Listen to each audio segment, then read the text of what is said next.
dans le prochain épisode de Un si grand soleil. Tandis que Yann poursuit son enquête, la situation se tend de plus en plus entre Manu et Camille. Eve fait quant à elle une proposition à son fils. Attention, les paragraphes qui suivent contiennent des spoilers sur l'épisode d'Un si grand soleil diffusé lundi soir sur France 2. Si vous ne voulez rien savoir, ne lisez pas ce qui suit. Lundi 13 décembre dans Un si grand soleil. Yann poursuit son enquête. L'enquête autour de la mort d'Ariane piétine. Son téléphone ayant borné à son domicile le soir du meurtre de la victime et les perquisitions n'ayant rien donné, la police n'a pas d'autre choix que de lever la garde à vue de Raphaël. De son côté, Alix annonce à Ludo qu'elle arrête l'escorting. Entre la mort d'Ariane et la police sur son dos, elle n'a plus l'énergie pour monter une autre affaire. Malgré tout, Ludo ne s'inquiète pas pour elle et se dit certain qu'elle va réussir à rebondir.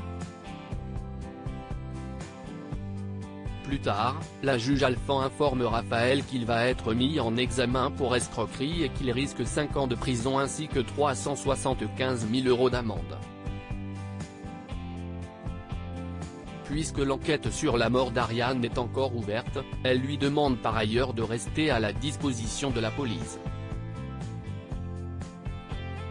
En quittant le tribunal, Raphaël appelle Noémie pour lui présenter ses excuses pour ne pas avoir pu assister aux obsèques d'Ariane.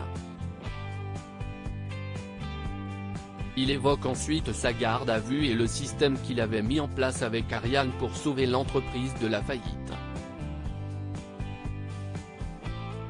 Face aux questions de Noémie, il explique alors qu'Ariane faisait cela car elle voulait lui léguer quelque chose. Au commissariat, Yann est toujours persuadé que Raphaël est le meurtrier. Déterminé à le prouver, il passe la nuit à son bureau à faire des recherches puis se rend sur les lieux du crime où il retrouve dans un placard de la victime un service à thé qu'elle a acheté avec Hélène. La situation se tend de plus en plus entre Manu et Camille. Dans la matinée, Laetitia contacte Manu et lui apprend que leur fille a fumé de l'herbe. Tandis qu'elle aimerait avoir une discussion avec l'adolescente afin de comprendre ce qu'il se passe, Manu n'en éprouve pas le besoin. En effet, il est persuadé que leur fille part totalement en vrille à cause de son nouveau petit copain. Pendant ce temps, Camille se confie à Kira sur sa dispute avec Steve. Si elle reconnaît qu'elle s'est mise à fumer pour avoir l'air cool à ses yeux, elle craint désormais qu'il ne la quitte. Peu après, Camille rejoint Steve et lui présente ses excuses pour avoir eu des préjugés à son égard. Mais ce dernier ne lui en tient pas rigueur. Lorsqu'elle explique avoir fumé pour lui plaire, Steve répond qu'elle n'a pas besoin d'être quelqu'un d'autre pour cela. Les adolescents s'embrassent alors pour sceller leur réconciliation. Plus tard, Manu attend sa fille à la sortie du lycée. Après lui avoir fait la morale sur les dangers de la drogue, il la somme de changer d'attitude mais également de fréquentation.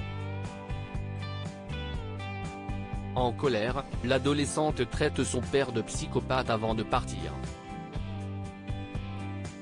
Immédiatement, Manu met l'un de ses collègues sur la piste d'un nouveau dealer. Déterminé à coincer Marvin Rosas, le policier l'embarque au poste. Eve fait une proposition à son fils et fait part à Elliot de ses projets pour le camping.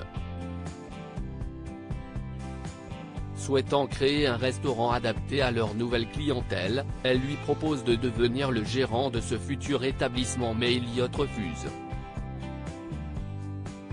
Dylan, qui a entendu leur conversation, cherche à comprendre pourquoi son ami a décliné une telle proposition. Agacé, celui-ci explique qu'il n'a pas envie de travailler avec sa mère et Virgile. Tandis que Dylan insiste, Elliot s'emporte et lui fait comprendre que s'il veut partir, la porte est grande ouverte. En sortant prendre l'air, Elliot prend d'autres médicaments.